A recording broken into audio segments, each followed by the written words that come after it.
ఏడాది కాలమైన పాలన మీద ఒక ప్రోగ్రెస్ రిపోర్ట్ ఇవ్వాల్సి వస్తే మీరు ఎన్ని మార్కులు వేస్తారు? ఏం చెప్తారు? ఈ ప్రజల్ని అడిగితే చెప్తారు సార్. మీరు ప్రజలేగా.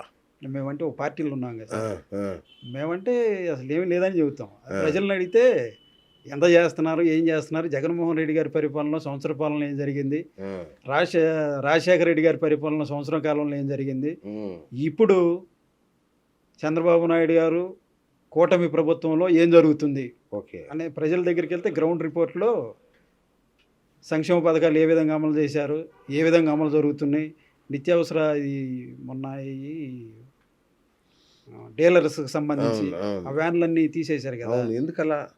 ఆ వ్యాన్లన్నీ తీసేశారు, పబ్లిక్ డిస్ట్రిబ్యూషన్ సిస్టమ్ లేపేశారు. లేపేశారు. ఆ. ఇప్పుడు ఏం చేస్తున్నారు, గ్రామీణ ప్రాంతాల్లో ప్రజలు ఒక్కొక్క ఊరు నుంచి కిలోమీటర్ కూడా నడిచి వెళ్ళాలి. అవును. చాలా ఇబ్బంది పడుతున్నారు. అది అలాంటి గ్రౌండ్ రిపోర్ట్లో బాగా ఉన్నాయి సార్. పరిపాలన అలా ఉందంటారు మొత్తం మీద. అవును.